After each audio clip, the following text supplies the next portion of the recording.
Programme को select कर लेता हूँ और जो ही मैंने प्रोग्राम को सिलेक्ट किया तो DE1 का एरर जो है वो पे आना शुरू हो गया है। डोर लॉक का फॉल्ट है, क्योंकि इस वक्त ये देखें यहाँ पर ये डोर जो है वो मैंने बंद भी कर दिया है, लेकिन फिर भी ये सिस्टम जो है वो DE1 का ही एरर दे रहा है। DE का एरर जो है वो मुख्तलिफ मॉडल्स में मुख्तलिफ हो सकता है। मिसाल के तौर पर अब हमारे पास जो मशीन है इसमें DE1 आ रहा है, हो सकता है कि दूसरे मॉडल में DE2 आए, तीसरे मॉडल किसी और मॉडल में जो है वो DE4 आए, और हो सकता है कि पुराने जो मॉडल्स हैं उनमें DE सिर्फ आए। तो इसलिए मॉडल टू मॉडल वेरी भी कर सकते हैं, लेकिन ये एरर जो हैं वो तमाम के तमाम रिलेटेड करते हैं डोर प्रॉब्लम के साथ। अब इसमें दो किस्म की जो है वो प्रॉब्लम हो सकती हैं, एक जो है वो टेम्परेरी हो सकती है और दूसरी जो है वो परमानेंट हो सकती है। स्टार्ट पॉज बटन का प्रेस किया तो ये देखें DE का एरर जो है वो डिस्प्ले पे आना शुरू हो गया है। ये इंडिकेट करता है कि यहाँ पर ये देखें,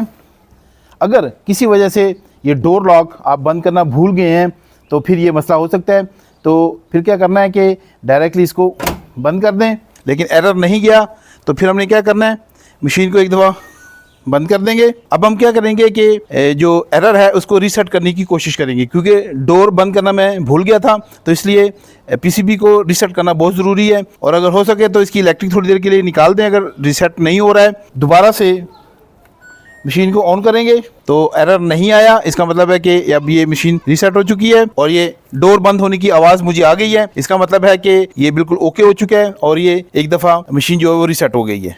अगर डोर बंद होने के बावजूद और मशीन को 1 से 2-3 बार रीसेट करने के बाद एरर जो है वो बार बार आ रहा है, तो इसका मतलब है कि ये एक परमानेंट फॉल्ट है। तो उसके लिए आपको मशीन के दो पार्ट्स पे जो है वो मेनली काम करना होगा। एक है इसका मेन PCB और दूसरा जो है इसका डोर लॉक हो सकता है।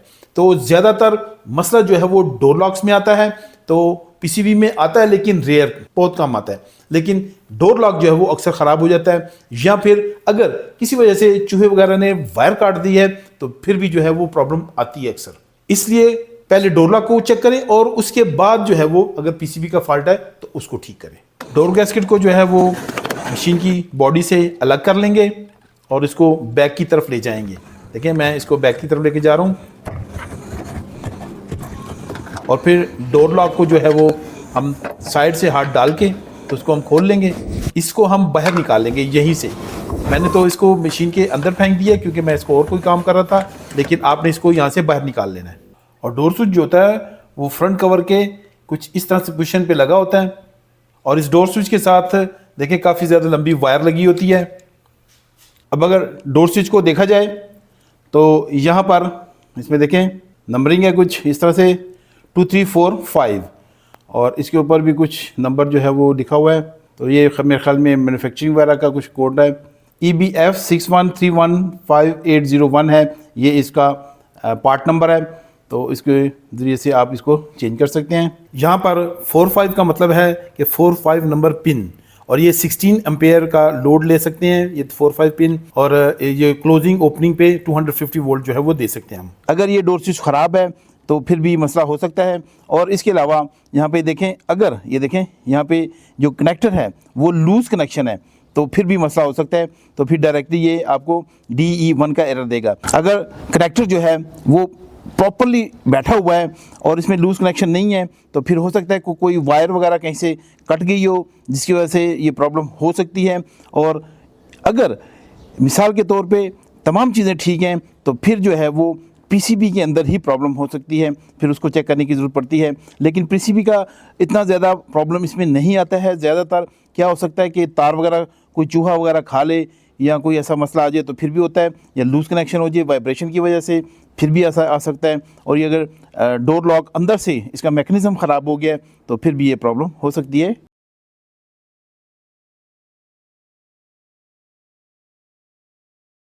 अब हम बात करते हैं कि डोर लॉक जो इंटरनल मैकेनिज्म है वो कैसे काम करता है। अब इसमें जो लेफ्ट साइड से स्टार्ट होता है तो ये 2 नंबर होता है और ये हमें पता है कि ये जो है वो न्यूट्रल होता है।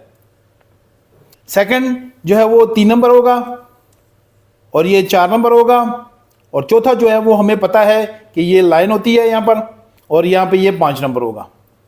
अब यहाँ पर हम देख सकते हैं कि ये जो न्यूट्रल है ये देखें डायरेक्टली जो है ये आ जाता है इस पीटीसी सेंसर में। इसके अलावा इसकी और कोई काम नहीं है यहाँ पर। ये जो 3 नंबर है, यहाँ पर हमें इनपुट सिग्नल पल्स आती है। अब इससे पहले हम समझ लेते हैं 4 नंबर को। तो 4 नंबर जो है वो यहाँ पर लाइन होती है। तो लाइन जो है वो डिवाइड होती है यहाँ पर 3 पॉइंट्स पे। देखें, एक जो है वो सोलेनोइड वाल्व की कॉइल जो है उसके ऊपर लाइन डायरेक्टली आके स्टैंड कर जाती है। दूसरी पोजीशन जो है वो यहाँ पर मैकेनिज्म बना हुआ है। ये देखें, जो सोलेनोइड वाल्व की कॉइल है इसके अंदर प्लंजर होता है जो कि ऑन ऑफ होता है। तो उसके साथ एक स्विच जो है वो अटैच होता है, जो कि यहाँ पर ये देखें इस पॉइंट के साथ जो है वो अटैच होता है। लेकिन इससे पहले ये तीसरी पोजीशन में भी जा रहा होता है, जो कि पीटीसी सेंसर है, यहाँ पर भी आके ये स्टैंड कर जाता है। अब क्या होगा कि जब ये प्लंजर, देखें ये प्लंजर है, मैकेनिज्म है, तो जब ये सोलेनोइड कॉइल जो है वो यहाँ पे न्यूट्रल का सिग्नल आएगा, तो यहाँ पर न्यूट्रल का सिग्नल आता है इलेक्ट्रॉनिक बोर्ड से। तो क्या होगा कि जो न्यूट्रल है वो पीटीसी सेंसर से गुजर के, तो ये सोलेनोइड कॉइल जो है वो एनर्जाइज हो जाएगी। इसके एनर्जाइज होने से ये जो प्लंजर है ये इस तरफ को मूव कर जाएगा, अंदर को मूव करने से देखें ये पॉइंट दोनों आपस में जुड़ जाएंगे।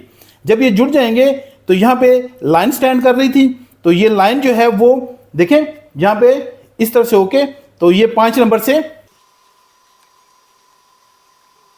तो ये आउटपुट सिग्नल जो है वो इलेक्ट्रॉनिक बोर्ड को चला जाएगा और इस तरह से जो बोर्ड है वो समझ जाएगा कि डोर स्विच जो प्रॉपर्ली काम कर रहा है और डोर जो है वो बंद हो चुका है। तो इस तरह से ये मैकेनिज्म काम करता है। यहाँ पर आप डोर लॉक के मैकेनिज्म को अगर आपने समझ लिया तो एक चीज़ और याद रखें कि ये डोर लॉक जो है, अगर इलेक्ट्रॉनिक बोर्ड से एक दफ़ा पल्स आ गई और ये डोर लॉक बंद हो गया, तो किसी वजह से अगर बिजली या मेन इलेक्ट्रिक जो है इसकी बंद हो जाती है, तो ये डोर स्विच कभी भी ओपन नहीं होगा।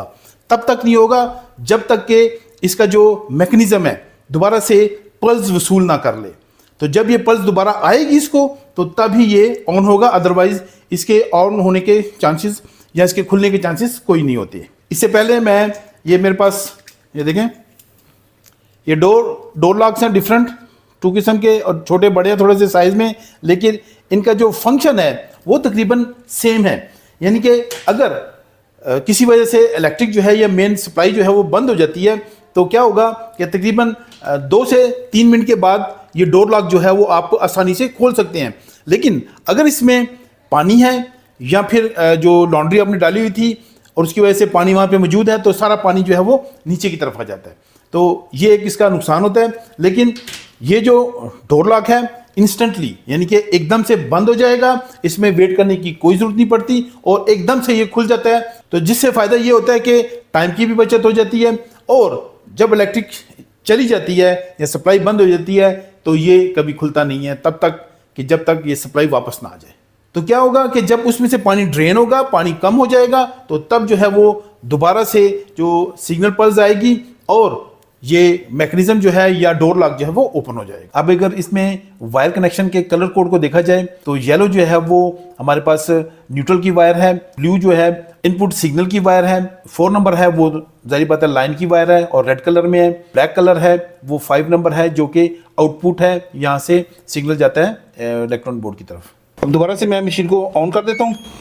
डोर स्विच जो है वो ऑन हो गया है। देखें येलो पे मैंने लगा दी वायर, उसको प्रोब को लगाया, रेड पे साथ में लगाया, तो यहाँ पे कितने वोल्ट आ रहे होते हैं 241 वोल्ट जो है इस वक्त आ रहे हैं येलो और रेड पे। इसके बाद हम ब्लैक पे लगा लेते हैं, तो ब्लैक पे भी हमें 241 वोल्ट ही आ रहे हैं। इस तरह से येलो और ब्लू पे लगा लेते हैं, तो ये भी हमें 241 वोल्ट ही दे रहा है। मजीद वीडियोस देखने के लिए इन दोनों में से किसी एक वीडियो पे क्लिक करें।